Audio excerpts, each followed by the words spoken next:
দেশের অন্যতম বড় ঈদের জামাতের জন্য প্রস্তুত কিশোরগঞ্জের ঐতিহাসিক শোলাকা ঈদগাহ ময়দান। এ নিয়ে আরও জানাতে সেখান থেকে যুক্ত হচ্ছেন সহকর্মী শাহজাহান সাজু। সাজু, প্রস্তুত তো নিশ্চয়ই শেষ হয়ে গেছে, সে সম্পর্কে জানাবেন। আর যেহেতু বিশাল জামাত সেখানে অনুষ্ঠিত হবে, নিরাপত্তার বিষয়টি কিভাবে দেখা হচ্ছে, আর বৃষ্টির জন্য কোনো বিশেষ ব্যবস্থা রাখা হয়েছে কিনা? দেখুন, প্রস্তুতি পুরোপুরি শেষ। 199তম ঈদ জামাত অনুষ্ঠিত হবে এই শোলাকিয়া ঈদগাহ মাঠে। 200-র বেশি সার্ভিস ও ফিচারে লেনদেনের সব বিকাশ অ্যাপে সম্ভব। এটা ঐতিহ্যবাহী একটি মাঠ, 200 বছরের।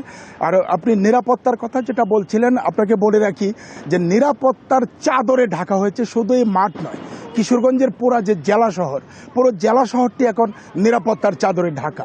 এখানে ব্রিফিং করেছেন জেলার যিনি পুলিশ সুপার রয়েছেন, তিনি আমাদেরকে জানিয়েছেন যে এখানে সেনাবাহিনী, বিজিবি, র্যাব, পুলিশ, পোশাকে তো থাকবেই, একেবারে সাদা পোশাকেও প্রচুর সংখ্যক এখানে আইন শৃঙ্খলা বাহিনীর লোকজন থাকবে, নিরাপত্তার চাদরে ঢাকা। এবং তারা জানিয়েছেন যে 4 স্তরের নিরাপত্তা থাকবে। মুসল্লিরা মাঠে ঢুকবেন আর্চওয়ারের মাধ্যমে স্ক্যান করে।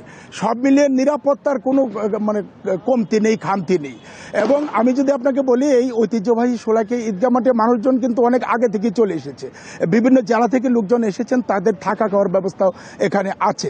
রাত পোহালি ঈদ, এবং যদি সব ভালো থাকে, আর বৃষ্টি আসলেও বৃষ্টিতে নামাজ পড়ার অভ্যাস কিন্তু এই শোলাকিয়া মাঠে আছে। বিশেষ ব্যবস্থা নেই, তবে আমি যদি আপনাকে বলি যে পানিতে দাঁড়িয়েও এই শোলাকিয়া ঈদগাহ নামাজ পড়েন একজন মানুষও কম হয় না।